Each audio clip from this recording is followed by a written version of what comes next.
savez, concernant la problématique de la sortie des pays de l'AES, de la CEDEAO, il faut faire un certain rappel pour faire en quelque sorte un peu de pédagogie que les gens comprennent. Actuellement, la majorité des Maliens, en tout cas des membres des pays de l'AES, sont d'accord avec le panafricanisme. Mais il y a certains qui ne sont pas d'accord. Je pense qu'à ceci aussi, il faut donner des explications. Parmi eux, il y en a qui ne sont pas d'accord parce qu'ils ne comprennent pas. Il y a d'autres, bien sûr, qui font de la politique, qui sont dans un jeu qui est contraire aux intérêts de notre pays. Ça, c'est leur droit aussi. Je pense qu'il faut laisser tout le monde s'exprimer et combattre avec les idées. Qu'est-ce que je voudrais dire à l'intention de tout le monde pour que les uns et les autres comprennent? Il faut d'abord savoir que le Mali, c'est un pays profondément panafricaniste. Dans toutes nos constitutions, il est écrit qu'on est prêt à abandonner une partie de nos souverainetés pour construire l'unité africaine. Deuxièmement, dans le même ordre d'idée, toutes les organisations sous-régionales, le Mali a été fondateur ou initiateur. L'OIA, notre premier chef d'État, président Modibo Keïta, était l'un des fondateurs de l'OIA. Les organisations qui sont venues plus tard, comme la CENSAD, la CEDEAO et d'autres organisations, le président Moussa Traoré était à la fondation, il était l'un des initiateurs. Spécifiquement concernant le cas de la CEDEAO. Vous savez que la naissance de la CEDEAO, l'idée a germé en République du Mali, lorsque le président de la République fédérale du Nigeria, le général Yakubu Gowon, a fait une visite en République du Mali. C'est à l'issue de ces échanges avec le président Moussa Traoré qu'ils ont estimé que les barrières entre les pays africains de l'Ouest, les barrières linguistiques, les frontières, tout ça, c'est le colonisateur qui a décidé. Donc, il faut trouver un moyen pour que les Africains développent entre eux les relations économiques, au-delà de ces considérations politiques ou de divergences idéologiques. Cette idée a été partagée avec les autres chefs d'État qui étaient majoritairement militaires. Au Niger, c'est Nkounté. À l'actuel Burkina, c'était Sangouli Lamizana et d'autres chefs d'État. Donc, les militaires ont fait le lobbying auprès des chefs d'État africains. Et lorsque la majorité a partagé cette idée, ils ont décidé de fonder la CEDEAO au Togo. C'est le président Eyadema qui a présidé la séance fondatrice de la CEDEAO. Donc le Mali est mal placé pour casser une union qu'elle a contribué à créer. Mais de quoi il s'agit? C'est qu'à partir des années 90, dans la foulée de ce qu'on appelle la démocratisation, j'ai expliqué plusieurs fois aux Africains que cette question de démocratie a été imposée en Afrique comme une camisole de force qu'on est venu nous mettre. C'est pourquoi vous aurez constaté que tous les pays francophones dans lesquels on a changé les régimes politiques à partir de cette conférence de la Baule dite de la démocratisation, dans tous ces pays, sans exception, on a assisté à la destruction de l'armée, à la destruction des articulations des systèmes éducatifs, à des guerres civiles et des coups d'État à répétition. Le Congo, le Rwanda, le Burundi, le Tchad, l'Algérie, le Mali, le Burkina Faso, la Côte d'Ivoire, il n'y a aucune exception. Les seuls pays où il y a un semblant de stabilité, c'est les pays où ils n'ont pas pu changer les régimes politiques. Donc ce n'était pas une question de démocratie. Mais on a travaillé les mentalités des gens au point qu'ils nous font avaler ce qu'ils veulent. Donc à partir des années 90, ils sont arrivés à faire passer à la CEDEAO l'idée selon laquelle on fait maintenant de la politique. Quand un régime politique change, il faut prendre des changes suivant ce qu'ils appellent les voies non constitutionnelles. Il faut prendre des sanctions contre ce pays. Mais même dans ces sanctions, il n'y avait pas cette question d'embargo. Ça n'a jamais été prévu dans les textes de la CEDEAO. Malgré tout, qu'est-ce qu'on a constaté? En 2021, la CEDEAO ici est allée de violation en violation.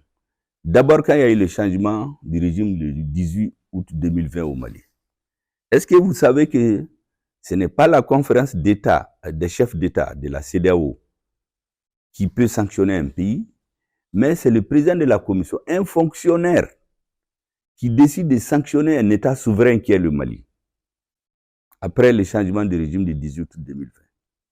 Mais cela ne l'a pas suffi. Quand il y a eu, on a fait la rectification.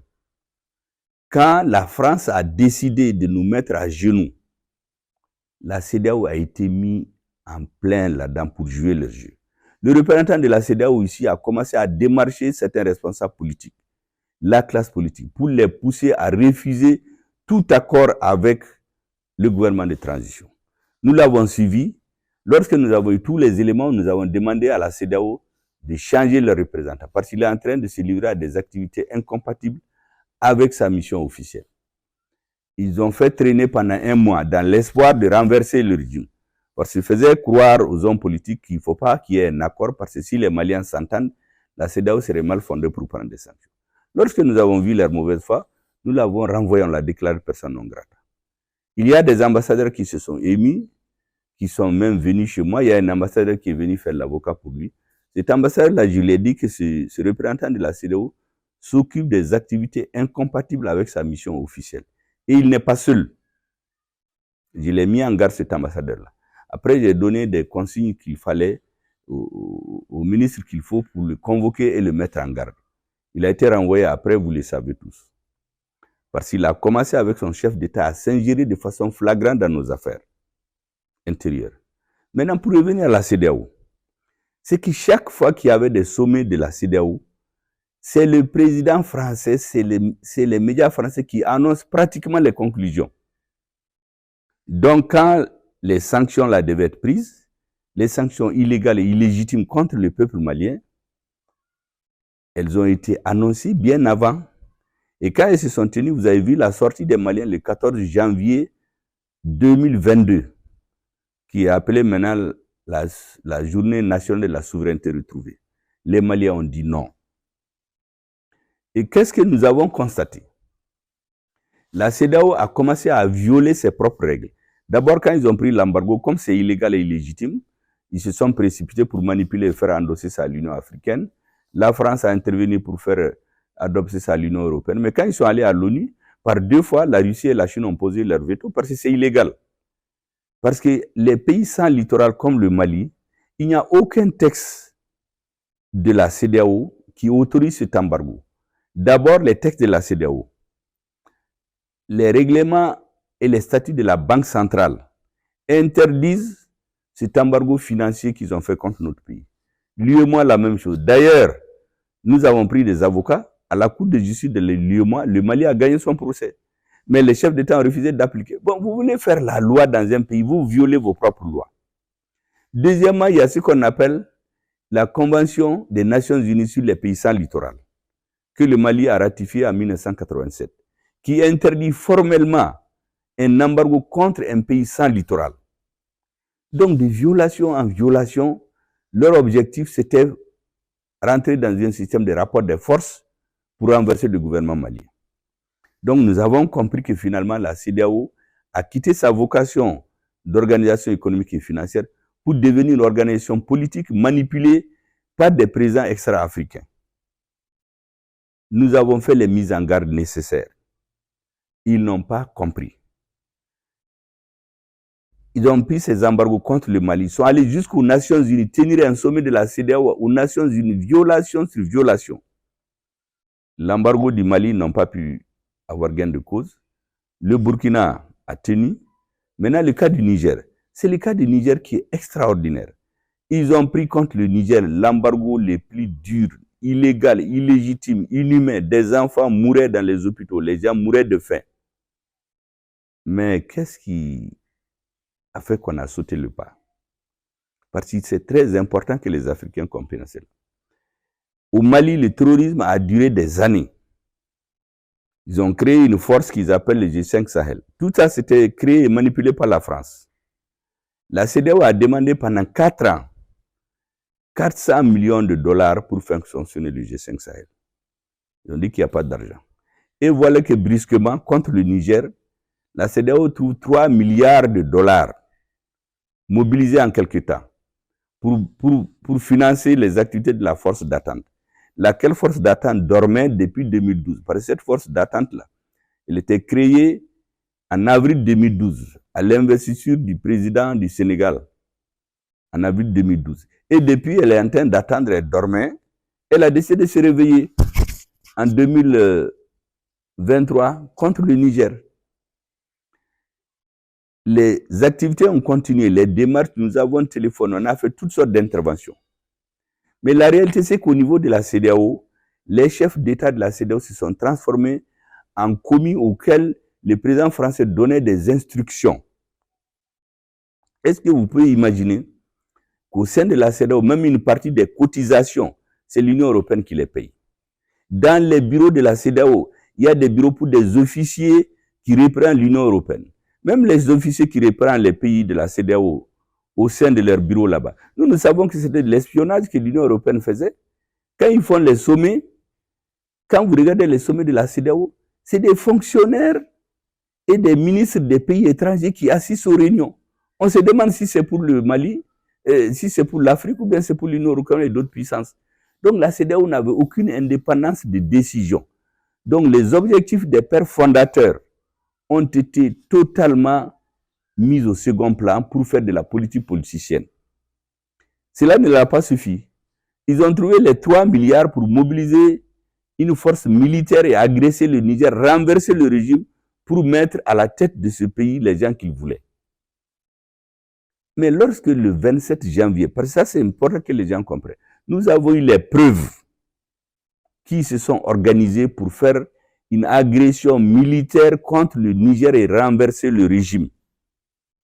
Mais après le Niger, ça va être le Burkina. Après le Burkina, c'est le Mali. Ils vont tuer dans l'œuf ce sentiment panafricaniste des Africains. Même ceux qui sont sur la ligne vont se décourager après. Mais une force militaire pour venir tuer des Nigériens, non seulement vous avez tué des Nigériens à l'hôpital, maintenant tuer la population pour mettre au pouvoir quelqu'un que vous voulez. Mais nous nous sommes réunis. Le 28, on est sortis ensemble et nous avons mis en garde. Le Mali, le Burkina Faso se sont arrêtés à côté de leurs frères et nous avons mis les pays de la CEDEAO en garde. Celui qui touche au Niger, nous allons considérer qu'il a été en guerre contre nos 3 pays. C'est ce qui les a fait réfléchir. Ils ont voulu entraîner le Tchad dans cette guerre-là, ça n'a pas marché. Nous avons tout analysé. Une guerre physique, agresser le Niger. Mais cette sortie-là, ce n'est pas parce que on a décidé, les présidents de l'AES ne se sont pas levés du jour au lendemain pour sortir. La preuve, c'est que le Mali a fait 2 ans dans ça, le Burkina a fait 1 an ou 2 ans dans ça, mais à la fin, ils ont décidé de passer à une étape supérieure. Imaginez-vous quand il y a eu le changement de régime au Niger, on dit qu'il y a un comité de défense en France. Quand il y a eu le changement de régime dans un autre pays africain, ils disent qu'ils suivent avec attention. Mais ça, c'est quoi ça? Nous avons dit qu'on ne va pas venir nous imposer en utilisant des Africains qui n'ont aucun respect, parce que nous connaissons l'histoire. Vous savez, chaque fois que l'Afrique prend des grandes voix, ils interviennent. Vous savez, en Afrique, quand on a créé le grand mouvement panafricaniste, le RDA, c'est à Bamako que c'est né. Quand on veut créer les organisations sous-régionales, les initiatives viennent de Bamako. Nous avons le sens de l'histoire. Parce que tous ces pays de la sous-région sont des entités qui émanent de l'éclatement des grands empires comme le Ghana, le Mali, l'empire Songwe. Par exemple, vous prenez le Dahomey. Ce que les gens ne savent pas, Dahomey c'est un nom Songwe. Dahomey, ça veut dire en Songwe, ça veut dire là où la limite de la terre. Tout le nord du Bénin, là, le Dendi, là, ça c'est l'appellation Songwe, c'est l'Est, ça veut dire en Songwe. Les Burkina, quand vous prenez par exemple le mot Burkina, c'est un mot cette morée, mais c'est un mot Songwe. Burkina, ça veut dire un homme intègre en Songwe. Donc toutes ces entités-là, c'est les mêmes entités géographiques. C'est les colonisateurs qui nous ont divisés. Le Niger, à la veille de l'indépendance, il y a une partie du Mali qui a failli aller au Niger. Moi, j'étais à la mosquée d'Agadez en 2023. Elle a été construite vers les années 1450-1500. Mais cette mosquée-là, c'est Askia Mohamed qui l'a construite. Ça veut dire qu'on est les mêmes peuples. Et nous, au Mali, on a le sens de l'histoire dans tout ce que nous faisons. C'est pourquoi nous patientons, nous observons, mais il y a des limites. On n'accepte pas qu'on nous marche sur les pieds ou qu'on traite les pays africains comme des moins que rien. Il y a un éveil des consciences auquel le gouvernement malien s'est dédié. Et nos frères se sont ajoutés à nous. Donc nous avons décidé de sortir ensemble et mettre en garde les Africains qui font le nègre des services pour les Occidentaux. C'est tout. Pour le reste, là, il n'y a pas de problème. Nous avons dit à tous nos frères africains, laissez-nous tranquilles. On laisse chaque pays choisir sa voie de développement comme il veut. Ne nous laissez pas instrumentaliser pour être dans des jeux géopolitiques, géostratégiques d'autres pays. Les conflits entre les grandes puissances, là, vraiment, c'est pas notre... On cherche à régler nos problèmes. Et nous avons dit que l'AES peut travailler avec la CEDEAO. Le fait qu'on fait notre alliance, ça ne veut pas dire qu'on ne veut pas travailler avec la CEDEAO. Le panafricanisme peut continuer. La preuve, c'est que récemment, quand le président du Ghana a été élu, il a invité les présidents de l'AES qui sont partis. Le président du Burkina Faso est parti. Les autres présidents ont envoyé les premiers ministres. Donc, vraiment, il n'y a aucun problème. Ceux qui sont en train de dire, ah oui, si on sort de la CEDEAO, on va être ceci, on va être cela. Mais on existait avant la CEDEAO. Il n'y aura aucun problème. Maintenant, on veut faire peur aux gens comme si c'est la fin du monde.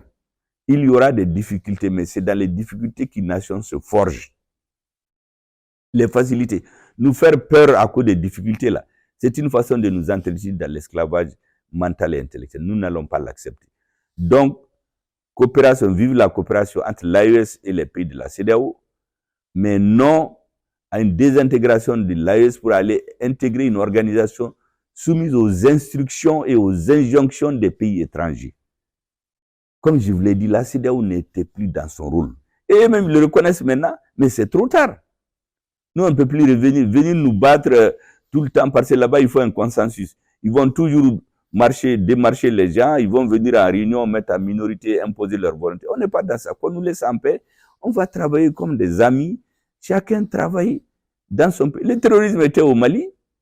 Au début, on disait que c'est le Mali. On a créé la force d'attente là pour lutter contre le terrorisme au Mali en 2013. Le terrorisme était confiné au nord du Mali, mais après, ça a regagné le Burkina, le Niger. Maintenant, c'est le Bénin. Mais il faut que les Africains réfléchissent. Moi, je crois qu'il faut qu'on comprenne. Je l'ai dit déjà à des ambassadeurs ici que j'ai réunis. Il faut qu'ils comprennent qu'il y a une nouvelle génération en Afrique qui n'acceptera plus ce qui s'est passé. Et que ceux qui sont en tout cas à la tête du Mali, ils ont un coefficient intellectuel, et je crois à la tête de tous les pays de l'AES, un coefficient intellectuel qui est largement au-dessus de ce que ces colonisateurs la pensent. Il faut qu'ils arrêtent cette façon et de faire peur à nos populations. Il n'y a aucun problème. Nous allons travailler avec la CEDEAO en tant que pays de l'AES, les pays qui veulent travailler avec nous, mais ceux qui se mettent au service de l'étranger, ils vont nous trouver sur leur chemin. Nous n'accepterons plus qu'on se serve de quelqu'un pour venir nous esclavagiser. C'est tout.